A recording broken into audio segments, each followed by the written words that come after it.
কিছু বিষয় আপনাদের সাথে আমরা শেয়ার করব। আজকের এই মাহফিল, এটা কিসের মাহফিল? পাক পাঞ্জাতুর এবং শোহাদায়ে কারবালার মাহফিল। খুবই মারাত্মক ব্যাপার। এই মাহফিল যদি না হতো, আপনারা যদি উপস্থিত না হতেন, কাল কিয়ামতের ময়দানে আমার নবী মুহাম্মদ মুস্তাফা সাল্লাল্লাহু আলাইহি ওয়াসাল্লামের কাছে আমাদেরকে জবাব দিতে হতো, কেন হয়নি এই মাহফিল, কেন আপনারা ইমাম হোসেনের পক্ষে কথা বলেন নাই। আচ্ছা, আপনারা বলেন 61 হিজরিতে আপনি যদি ওই সময়ে থাকতেন, আপনি কার পক্ষ অবলম্বন করতেন? আপনি কি ইয়াজিদের পক্ষে থাকতেন, না আপনি ইমাম হুসাইনের পক্ষে থাকতেন? কারা কারা ইমাম হুসাইনের পক্ষে থাকতেন? হাত তুলেন, একবার বলেন লাব্বাইক ইয়া হুসাইন। হাত নামান। দুঃখের বিষয়, আজকে আপনারা যত মানুষ এইখানে হাত তুললেন, ইমাম হুসাইনের পক্ষে ওই দিন এই কয়টা মানুষও ছিল না। আপনারা এখানে যত মানুষ বললেন লাব্বাইক ইয়া হুসাইন, ওই দিন ইমাম হুসাইনের পক্ষে এই কয়টা মানুষও লাব্বাইক বলার মতো কেউ ছিল না। কয়জন ছিল? কয়জন? মাত্র 72 জন ইমাম হুসাইনের পক্ষে। এই 72 জনের মধ্যে আবার অনেকেই আছে নারী আর শিশু। আর ইমাম হুসাইনের বিপক্ষে হাজার হাজার সৈনিক। আরো দুঃখের বিষয়, এই হাজার হাজার সৈনিকের মধ্যে সব মুফতি, মুহাদ্দিস, মুফাসসির, হাফেজে কোরআন, নামাজি, কি যারা যুদ্ধ করেছে তারা নামাজ কাজা করে নাই, বলতেছিল ইমাম হুসাইনের গর্দান তাড়াতাড়ি কাটতে হবে, না হলে আসরের নামাজ কাজা হয়ে যাবে। অথচ এই হাজার হাজার মুফতি, মুহাদ্দিস, মুফাসসিরে কোরআন, এই নামাজি সব বাতিল, একমাত্র ইমাম হুসাইনের পক্ষে থাকা এই কয়জন মানুষই হচ্ছে সহিহ। তাহলে বলেন, ইমাম হুসাইনের পক্ষে বেশি মানুষ থাকবে এটা আশা করেন কিভাবে? কি তখনও ছিল না, আজকেও নাই। বাংলাদেশ মসজিদের শহর, ঠিক কিনা? সারা বাংলাদেশ মসজিদের শহর, আনাচে কানাচে সব জায়গায় দেখবেন মসজিদ। ইমাম সাহেবরা মসজিদে খুতবা দেয়। আমার কথা সত্য কিনা মিথ্যা আপনারা যাচাই করে দেখবেন। খুতবার বিষয় থাকে কি? আশুরার তাৎপর্য। কিসের তাৎপর্য? আশুরার তাৎপর্য। আশুরার তাৎপর্য কি? আশুরার দিন ওই নবীর অমক হয়েছে, এই নবীর এই ঘটনা ঘটছে, এই নবীকে আল্লাহ আগুন থেকে মুক্তি দিছে, বিভিন্ন কেচ্ছা কাহিনী বলে আশুরার তাৎপর্য শেষ। আর বলে থাকে যেহেতু আল্লাহ হযরত মুসা আলাইহিস সালামকে এই দিন ফেরাউনের হাত থেকে মুক্তি দিয়েছেন, আমরা এই দিন শুকরিয়া আদায় করব। তুমি কি হযরত মুসার উম্মত, না তুমি মুহাম্মদ মুস্তাফা সাল্লাল্লাহু আলাইহি ওয়াসাল্লামের উম্মত? কি কার উম্মত আমরা? কার উম্মত? আপনি মেম্বারে বসে আপনি নবীদের কেচ্ছা কাহিনী শোনাইলেন, আবার শুকরিয়া আদায় করার কথাও বললেন, ইমাম হুসাইনের নামটাও আপনি মুখে আনলেন না। আপনার মতো নেমক হারাম কে হতে পারে? কে ইমাম হুসাইন? কে? আমার নবী যার ব্যাপারে বলেছে হুসাইনুন মিন্নি ওয়া আনা মিনাল হুসাইন। ওগো মানুষেরা জেনে রাখো, হুসাইন আমার থেকে, আমি হুসাইনের জন্য। যে হুসাইনকে কষ্ট দেয় সে আমাকে কষ্ট দেয়।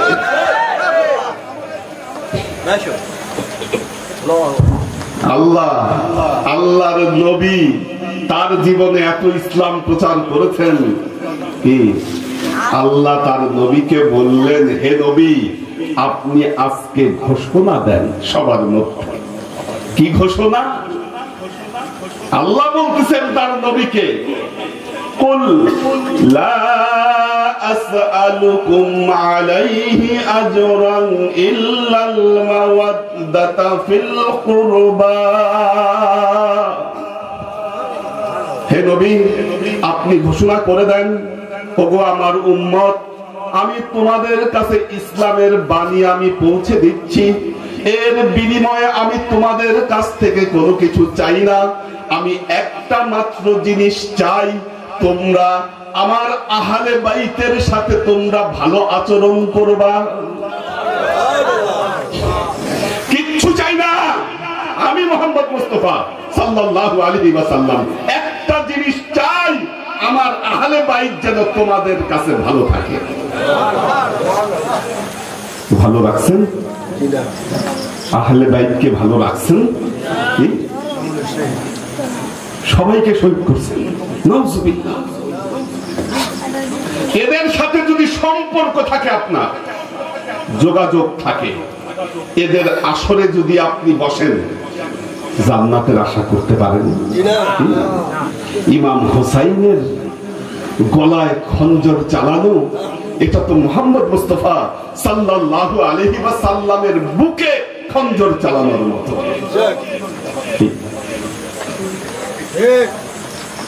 দিনের নবী সেজদায় গেছেন, নামাজের মধ্যে নবী সেজদায়, সেজদা থেকে মাথা উঠায় না। আধা ঘন্টা হয়ে গেছে, আধা ঘন্টা পরে নবী মাথা তুলেছে। সালাম ফিরানোর পর সাহাবায়ে কেরাম জিজ্ঞাসা করলেন, ইয়া রাসূলুল্লাহ, সেজদা এত দীর্ঘ করলেন কেন? আমার নবী বললেন, হাসনাইন আমার ঘাড়ের উপরে বসেছিল, যেন কষ্ট না পায়। হাসনাইন আমার নবী সেজদা থেকে মাথা তুলে নাই, যতক্ষণ না পর্যন্ত হাসান হোসেন নবীর ঘাড়ের মধ্যে বসেছিল, নবী সেজদায় মাথা অবনত করেছিলেন।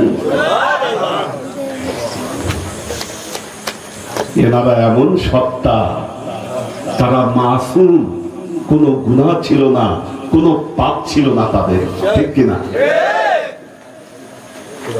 সূরা আহজাব, আল্লাহর নবী মা উম্মে সালমার ঘরে অবস্থান করতেছেন। আল্লাহ সূরা আহজাবের 33 নম্বর আয়াত নাযিল করলেন, জানালেন, ইউরিদুল্লাহু লিইযহিবা আনকুমুর রিজা আহলাল বাইত ওয়া ইতাহহিরাকুম তাতহীরা। আল্লাহ তার নবীকে জানালেন, ওগো নবী, আল্লাহ তাআলা চেয়েছেন আহলে বাইতের সদস্যদেরকে দ্রুত পবিত্র করবেন এবং তাদের উপর থেকে সমস্ত দোষ ত্রুটিকে আল্লাহ দূর করে দিবেন। কি এই আয়াত কোথায় নাযিল হলো? মা উম্মে সালমার ঘরে। আয়াত নাযিল হওয়ার পর আল্লাহর নবী মাওলা আলীকে ডাকলেন, মা ফাতেমাকে ডাকলেন, হাসান হোসেনকে ডাকলেন। কয়জন? আল্লাহর নবী নিজে 5 জন নবীর গায়ের চাদর খুলে ওনাদেরকে সেই চাদরের মধ্যে ঢেকে নিলেন আর বললেন, হাউলাই আহলে বাইতি, আল্লাহ এরাই আমার আহলে বাইতের সদস্য। কি পাক পাঞ্জাতুন আমরা বলি না? পাক পাঞ্জাতুন মানে হচ্ছে 5টা পবিত্র দেহ, যাদের মতো পবিত্র আর কেউ ছিল না।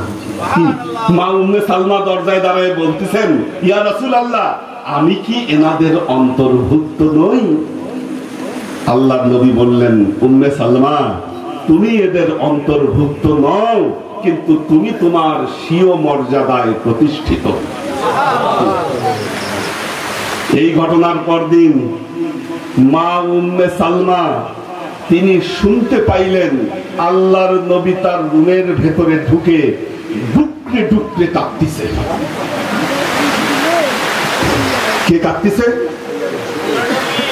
দিনের নবী রুমের ভেতরে কাঁদতেছে। মা উম্মে সালমা কান্না শুনে ঘরের ভেতরে ঢুকলেন, ঢুকার পরে দেখলেন আল্লাহর নবী কাঁদতেছে। আল্লাহ নবীকে জিজ্ঞাসা করলেন মা উম্মে সালমা, হে নবী আপনি কাঁদছেন কেন? আল্লাহ নবী বললেন, জানো উম্মে সালমা কি হয়েছে? আজকে আল্লাহ জিব্রাইলের মাধ্যমে হুসাইনের জন্য জান্নাত থেকে একটা জামা পাঠিয়েছে। জামা পাঠানো তো খারাপ কথা না, এটা তো খুব ভালো কথা। কি জামা পাঠিয়েছে? আল্লাহ নবী জামাটা বের করে দেখালেন, দেখানোর পর আল্লাহ নবীর কান্না আরো বেড়ে গেল। মা উম্মে সালমা বললেন, ইয়া রাসূলুল্লাহ কি এমন হলো আপনি কান্না থামাতে পারছেন না? আল্লাহর নবী বললেন, উম্মে সালমা জানো জিবরাইল আমিন আমাকে বলেছে আমার উম্মতেরা আমার এই পেয়ারা নাতি যে হুসাইন আমার থেকে, আমি হুসাইনের থেকে, এই আমার প্রিয় নাতিকে তারা হত্যা করবে। আল্লাহ নবী বললেন, উম্মে সালমা জিবরাইল আমিন যেই জায়গায় যেই স্থানে আমার উম্মত উম্মে সালমাকে হত্যা করবে ওই জায়গার মাটি আমার কাছে দিয়ে গেছে। আল্লাহ নবী ওই মাটিটা বের করে উম্মে সালমার হাতে দিলেন আর বলে গেলেন, মনে রেখো উম্মে সালমা, যেদিন আসলেই ইমাম হুসাইনকে শাহাদত করবে সেই দিন এই মাটি লাল রক্তে পরিণত হবে। কি এই কারবালার কথা স্মরণ করে আমার নবী কাঁদছে না? কাঁদছেন কিনা? সব কিতাবগুলোতে লেখা আছে নবী চোখের পানি ছেড়ে দিয়ে কাঁদছে। তাহলে কারবালার কথা স্মরণ করে শোক পালন করা এটা আমার নবীর সুন্নত কিনা? কি আপনি দাড়ি পাইছেন সুন্নত হিসেবে, কি দাড়ি রাখেন কেন? নবীর সুন্নত। টুপি রাখেন কেন? নবীর সুন্নত। লম্বা জামা পরেন কেন? নবীর সুন্নত। আপনি এই সুন্নত গুলো ঠিকই পালন করতে পারেন। আর আমার নবী যে হুসাইনের কথা স্মরণ করে কান্না করছে, আজকে আপনি হুসাইনের নাম পর্যন্ত আপনি মুখে নেন না। কত বড় নেমো খারাপ আপনি।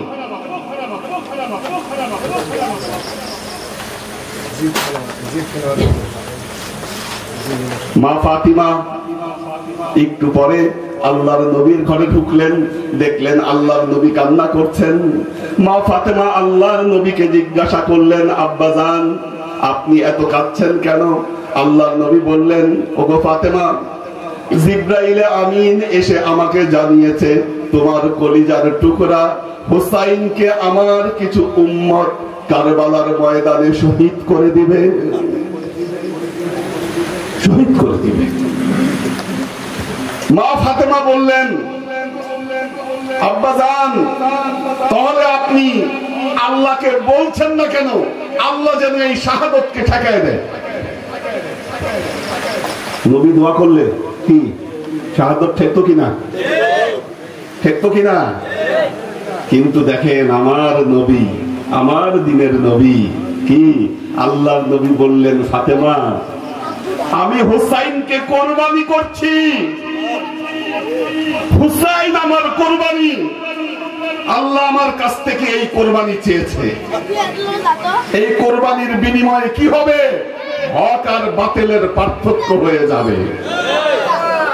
আমি আমার আল্লাহর কাছে বলেছি, আল্লাহ তুমি আমার সব উম্মতকে মাফ করে দাও। আল্লাহ বলেছেন মাফ করব, ঠিক আছে, মুনাফিক উম্মত ছাড়া আমি সবাইকে মাফ করে দেব। হক আর বাতিলের মধ্যে পার্থক্য তৈরি করবে হুসাইন, এই জন্য হুসাইনের কোরবানি জরুরি।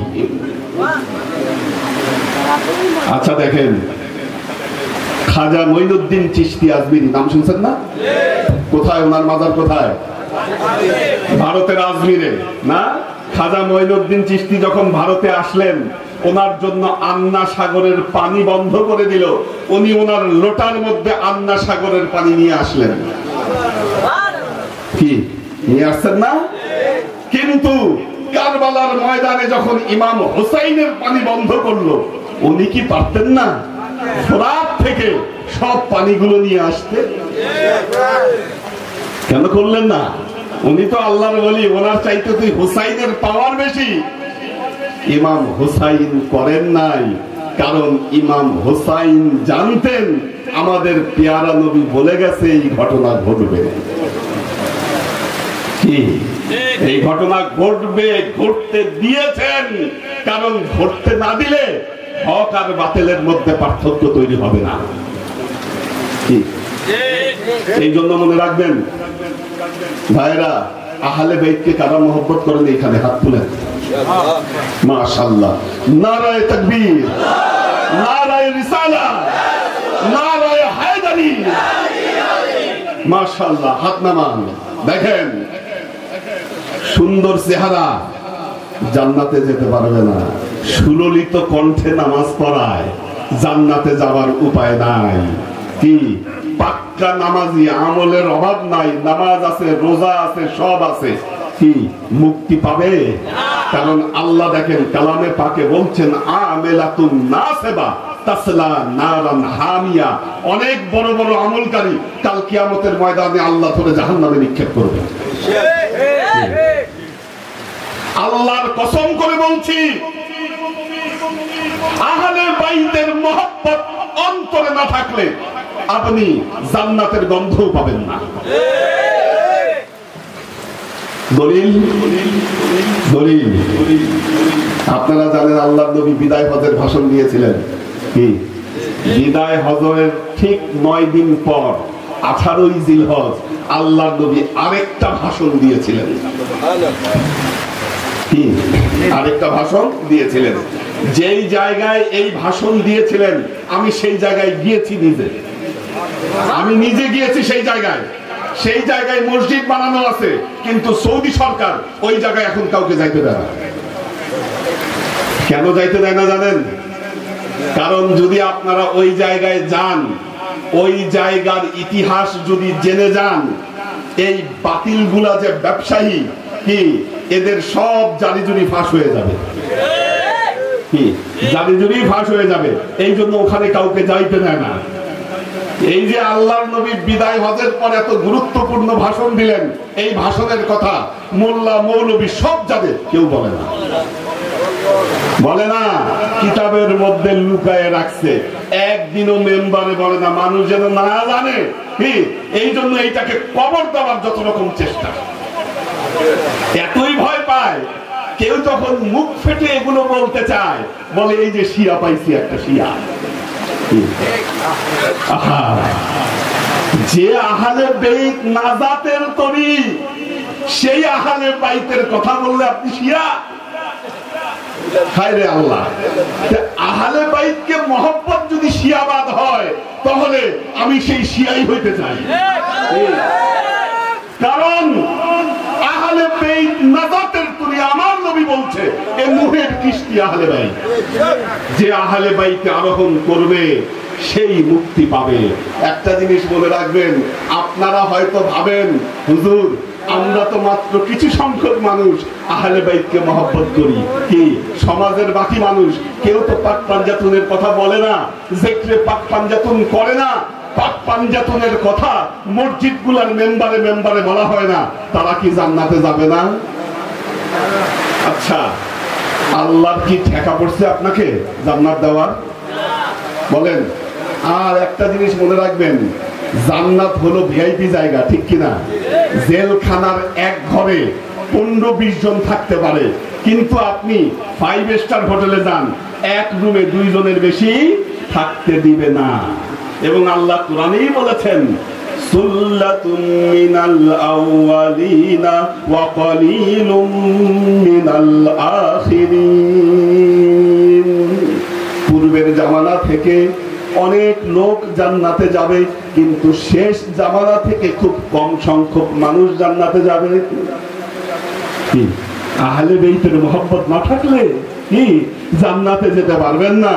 ওই যে ভাষণ আল্লাহর নবী দাঁড়ায় বললেন, লাকাত তারাকতু ফীকুমুস সাকালাইন কিতাবাল্লাহ ইতরাতি ওয়া আহলে বাইতি।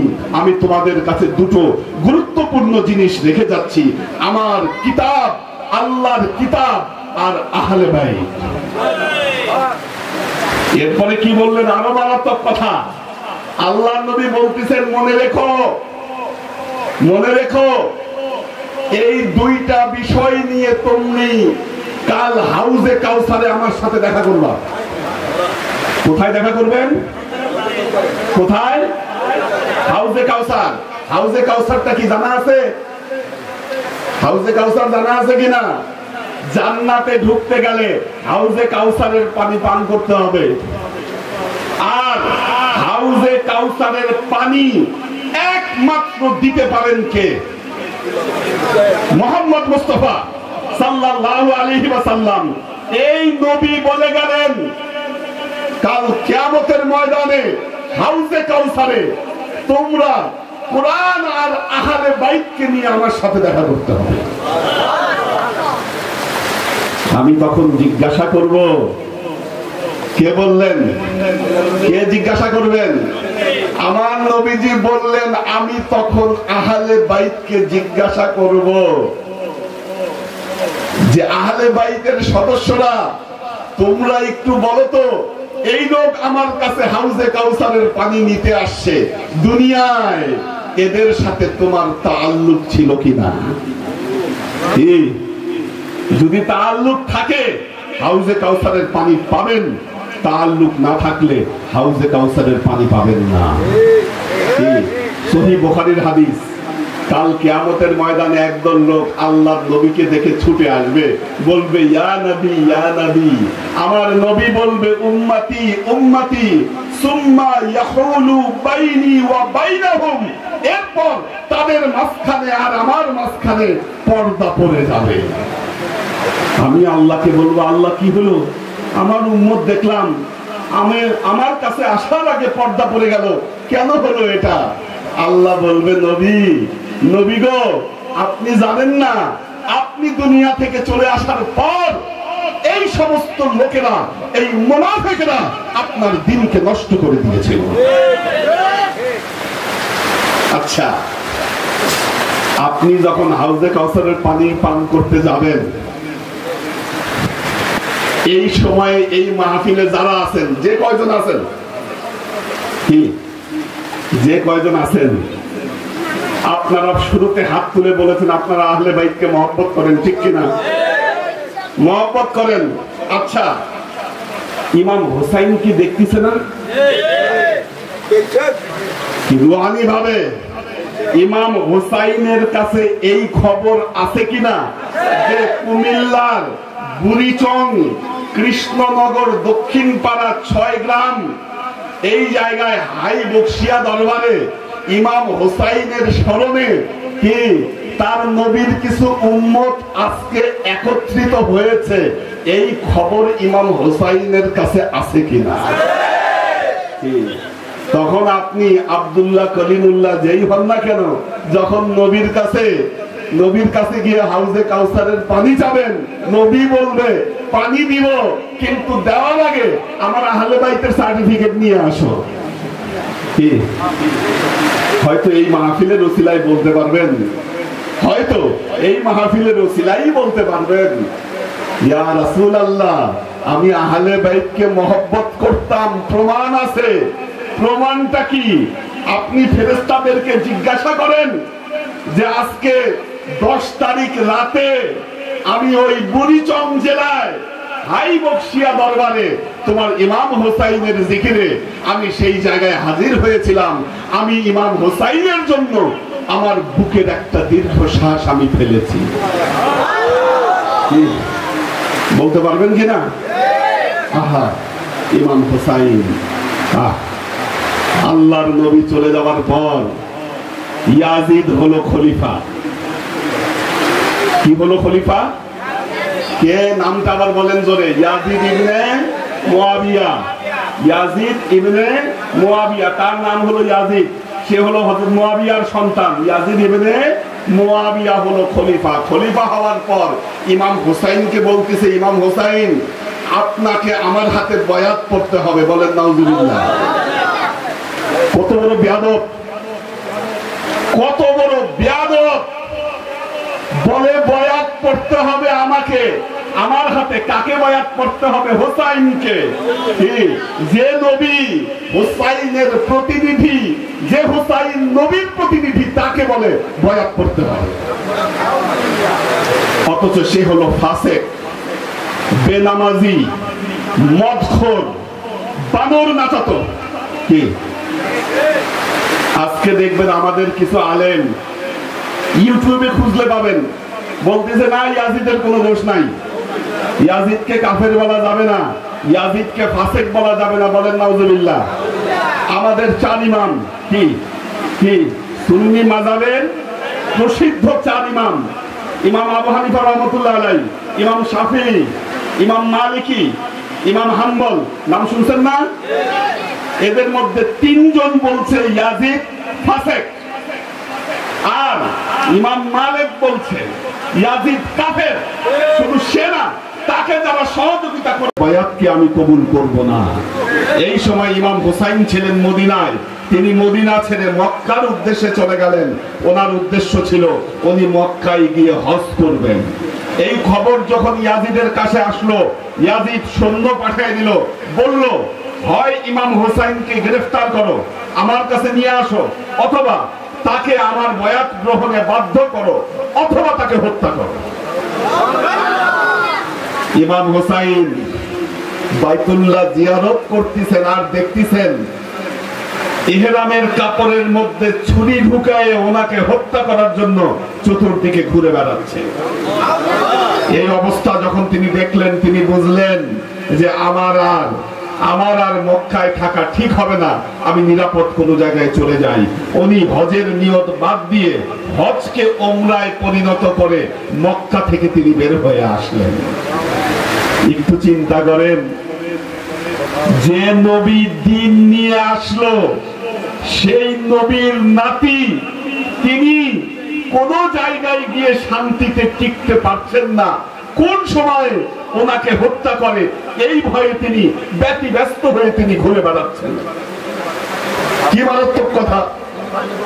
এইদিকে কুফাবাসীরা ইমাম হুসাইনকে চিঠির পরে চিঠি দিতে থাকলো যে আমরা আপনার হাতে বয়াত গ্রহণ করতে চাই, আপনি কুফাতে আসেন।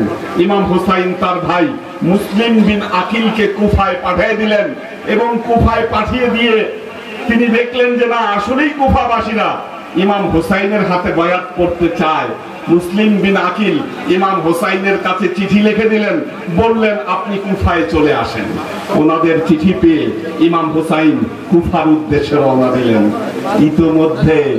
ইতিমধ্যে দেখা গেল যে ইয়াজিদের কাছে যখন এই খবর আসলো, ইয়াজিদ ইবনে জিয়াদকে কুফায় পাঠিয়ে দিল।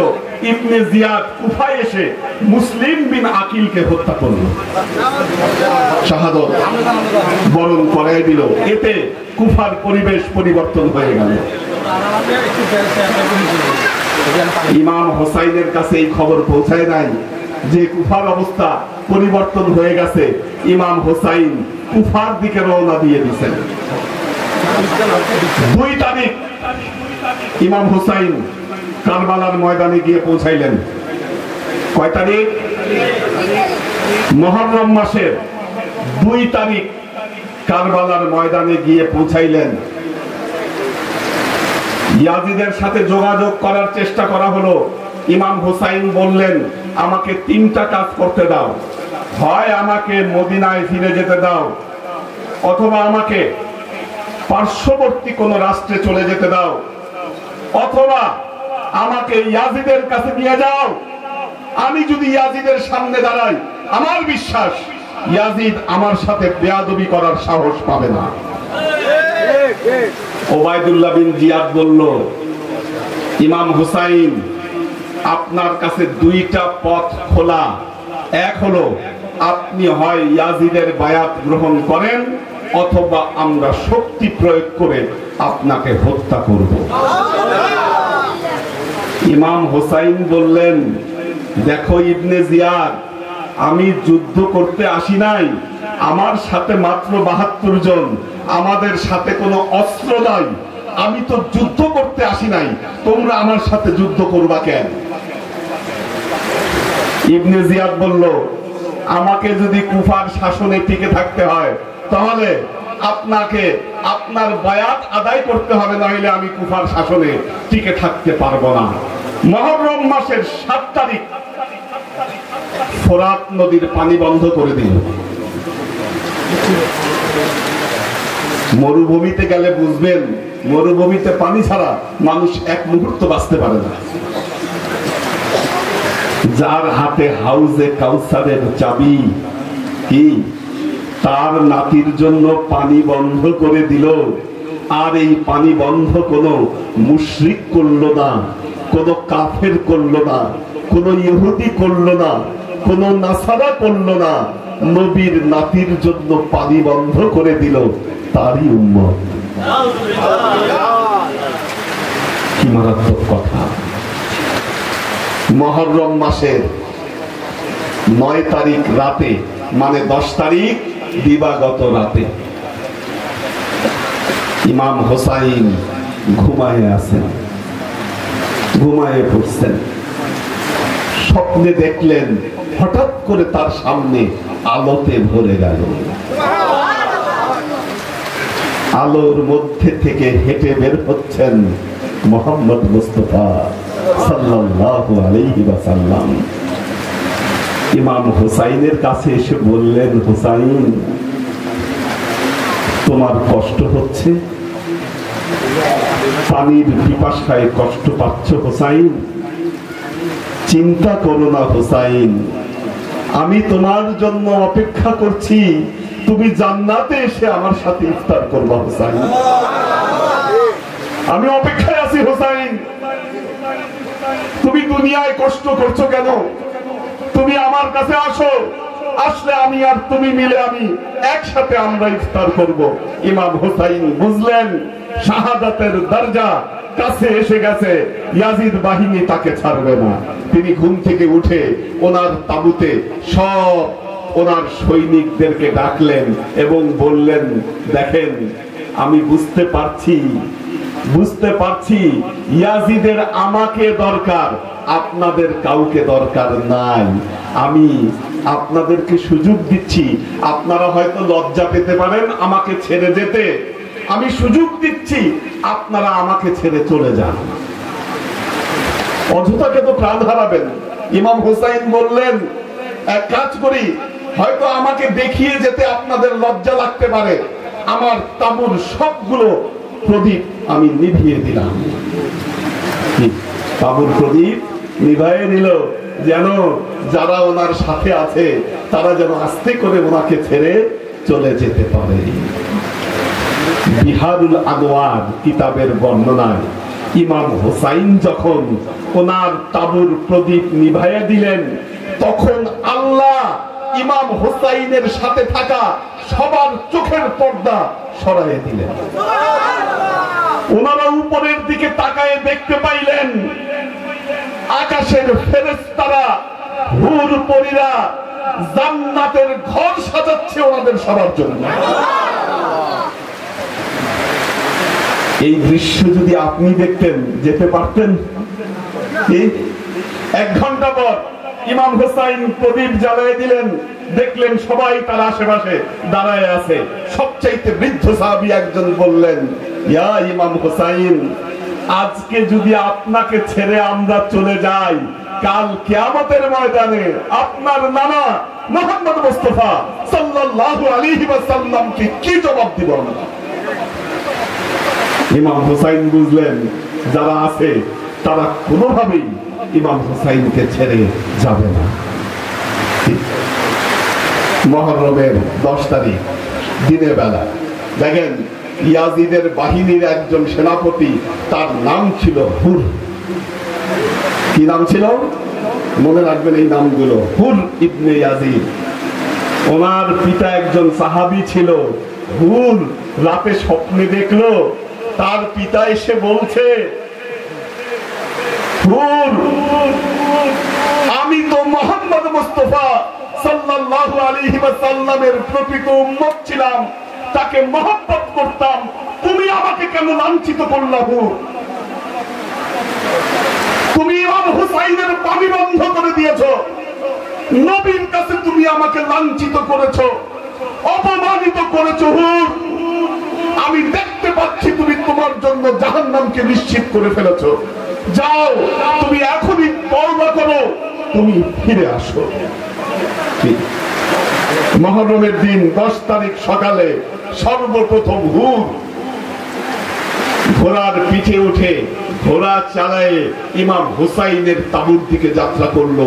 ইমাম হুসাইনের তাঁবুর সবাই মনে করলো হুর মনে হয় ইমাম হুসাইনকে হত্যা করতে আসতেছে।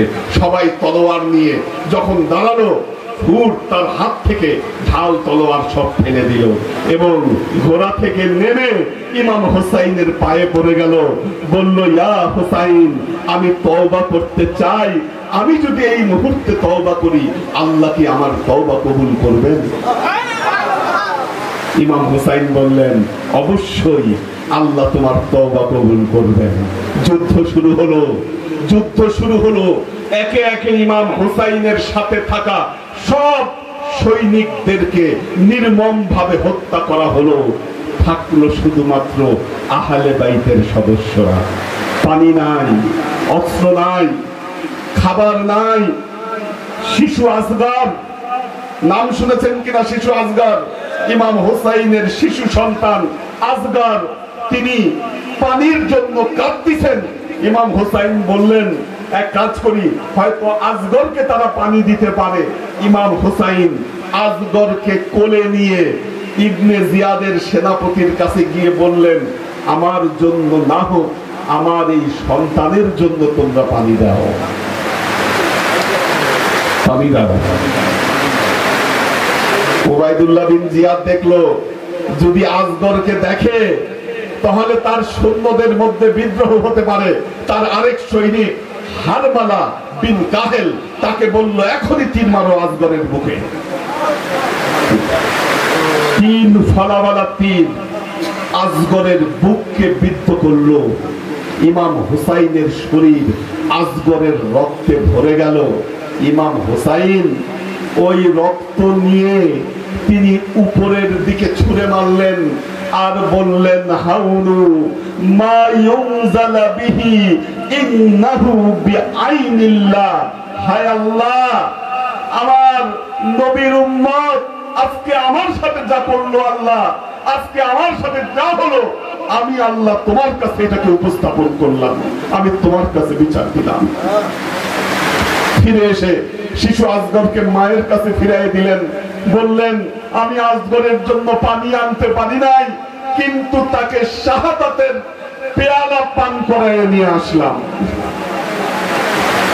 হযরত আলী আকবর তিনি শহীদ হলেন। আলী আকবর শহীদ হলেন। আব্বাস আলমদার তিনি শহীদ হলেন। একে একে প্রত্যেকে শাহাদাত বরণ করলেন। বাকি থাকলেন ইমাম হুসাইন। বীর বিক্রমী ইমাম হুসাইন যুদ্ধ করলেন। হুসাইনের শৌর্য বীর্য দেখে কেউ হুসাইনের কাছে আসতে পারে না। দেখেন, যদি ইমাম হুসাইন সেদিন সেজদা না দিতেন, ইমাম হুসাইনের গর্দান কাটা এত সহজ ছিল না। যুদ্ধের ময়দানে যুদ্ধ করছেন, একে একে 72টা তীর তার বুককে বিদ্ধ করেছে। 80টার বেশি তরবারির আঘাত তার শরীরে। ইমাম হুসাইনের এই রক্ত মাখা জামা এখনো তুরস্কের তাপকাপি মিউজিয়ামে আছে। আমি নিজে গিয়ে দেখে আসছি সেই জামা। এইভাবে যখন বিদ্ধ হচ্ছে, অস্ত্র নাই ওনার হাতে, ইমাম হুসাইন বললেন, তোমরা কি আমাকে নামাজ পড়ার সুযোগ দিবা না? ইমাম হুসাইন আল্লাহু আকবার বলে নামাজে দাঁড়ায় গেলেন। যখনই সেজদা দিলেন, ইবনে জিয়াদ দেখলো এইটাই সুযোগ। সে শিমর ইবনে জুল জাওশানকে বলল, তাড়াতাড়ি মস্তক ছিন্ন করো ইমাম হুসাইনের, এই সুযোগ আর পাবা না। সেজদারত অবস্থায় ইমাম হুসাইনের মস্তককে দ্বিখণ্ডিত করল। এইদিকে মদিনায় মা উম্মে সালমা তিনি ঘুমায়া আছেন। মা উম্মে সালমা এই মুহররমের 10 তারিখ তিনি স্বপ্নে দেখলেন মা উম্মে সালমার কাছে এসে হাজির হয়েছেন মুহাম্মদ মুস্তাফা সাল্লাল্লাহু আলাইহি ওয়াসাল্লাম। আল্লাহর নবীর কপালে কাদা, গায়ে ধুলা। আল্লাহর নবী খালি পায়ে মা উম্মে সালমার সামনে দাঁড়ায় আছেন। মা উম্মে সালমা আল্লাহর নবীকে প্রশ্ন করলেন, ইয়া রাসূলুল্লাহ, আপনার গায়ে ধুলা কেন?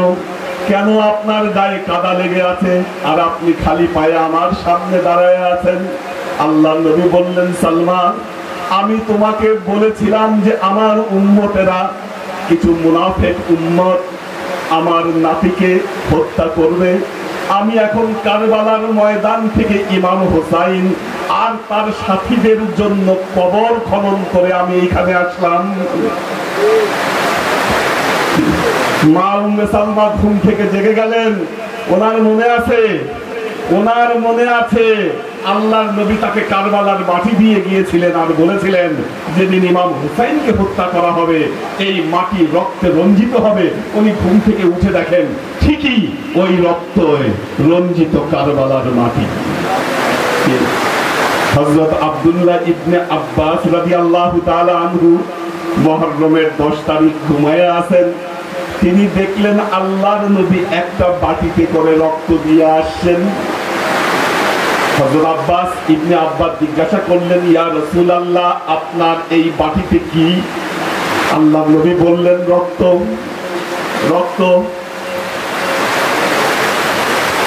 ইবনে আব্বাস জিজ্ঞাসা করলেন, রক্ত কেন ইয়া রাসূলুল্লাহ? আল্লাহর নবী জবাব দিলেন, ইবনে আব্বাস, আমি কারবালার ময়দান থেকে ইমাম হুসাইন এবং তার সাথীদের রক্ত সংগ্রহ করে এখানে এসেছি। ইবনে আব্বাস জিজ্ঞাসা করলেন, আপনি রক্ত দিয়ে কি করবেন? রক্ত দিয়ে আপনি কি করবেন? আল্লাহর নবী জবাব দিলেন, ইবনে আব্বাস, আমি এই রক্ত নিয়ে আল্লাহর কাছে যাচ্ছি। ইমাম হুসাইনের রক্তের বিচার চাইতে আমি যাচ্ছি আল্লাহর কাছে। আল্লাহর আশিক ও সালেক বৃন্দ, আমার বক্তব্য এখানেই শেষ করব। মনে রাখবেন, কাতলে হুসাইনের মাধ্যমে ইসলামের দুটো ধারা তৈরি হয়েছিল। কয়টা ধারা? দুইটা ধারা তৈরি হয়েছিল। একটা দামেস্কের ইসলাম, একটা মদিনার ইসলাম, ঠিক কিনা? একটা হুসাইনি ইসলাম, একটা ইয়াজিদি ইসলাম। হুসাইনি ইসলাম হক, ইয়াজিদি ইসলাম বাতিল। মদিনার ইসলাম হক, দামেস্কের ইসলাম বাতিল। যারা মদিনার ইসলাম, তারা ওলিয়া উলিয়াতে বিশ্বাস করে, পীর মুরিদিতে বিশ্বাস করে, কারণ বেলায়েতের